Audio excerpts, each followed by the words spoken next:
Over the years, I've realized, I've been an agent for 23 years. I have become exceptional at negotiating. A lot of people think that the most important part of negotiating is speaking. I think we've been led to believe that by a variety of different things. You could look at salespeople, you could look at attorneys, and you could say Hollywood has made it look like this person had an exceptional presentation, they were able to speak eloquently, and everybody listened to them and said, okay, yeah, I'm gonna do what they say. There's a little bit of truth to that, but that's what's sexy in Hollywood. It's like, okay, yeah, we can make this person look great and do all this stuff. The reality is it's not quite as beautiful as you'd think. The most important thing in negotiation is listening. It's something we don't do very well in society generally because we're too busy trying to speak about what we want to speak about and we're not listening to the other side. I found that if I listen extremely well, when I used to have one of those old phones, I would push the mute button on that phone so I couldn't speak when the other person was speaking. I can do that in my mind now because I've done it for so many years, but it's something that I think people fail with. And they don't realize that if I'm listening to somebody extremely well, a lot of times they'll say something.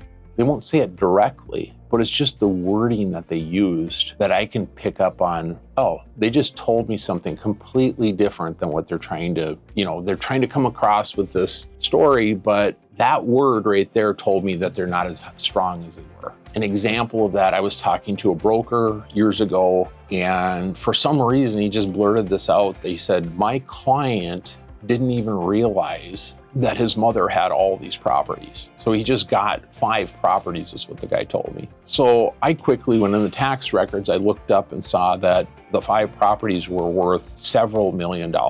What that did for me and my clients is our negotiation position went much stronger because, somebody that just came into millions of dollars and wants to sell these properties probably isn't that worried about something like the plumbing. In that case, we asked for a considerable amount of the plumbing to be redone in the home. They just said, yeah, no problem. I would have never known that unless I would have been listening to what he told me. And he didn't say, hey, they're totally open to negotiating on the plumbing. He didn't ever say that. He just told me this is what they came into and they had no idea that this was even gonna happen. Another example, I just negotiated for a buyer on the sale of a property in St. Louis Park, beautiful duplex. The selling agent said, we have another offer coming in, which sometimes you kind of wonder, is that real or not? But she said, what she said after that is what was important. She said, we have another offer coming in. We would like to work with you first because I don't like to work with more than one offer at a time.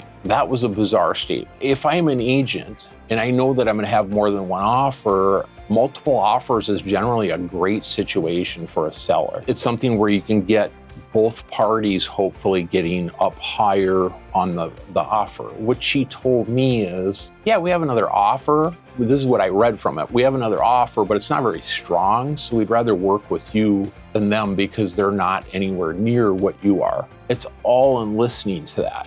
Some agents that aren't experienced might have said, oh boy, there's another offer, we better do something. She didn't give me any indication that we needed to do anything. And we were able to negotiate $24,000 off the price of the property, which is completely different than what most people would do in multiple offer situation. They would generally go higher. We didn't need to do that. And a lot of that was because of what I heard her say. If you want help with selling or buying a property and expert negotiation, I've negotiated on over 500 investment properties, more than anyone has in the Twin Cities over the last 15 years. Feel free to reach out to me. My cell phone is 612-332-9000, and my email address is jason@theduplexdoctors.com.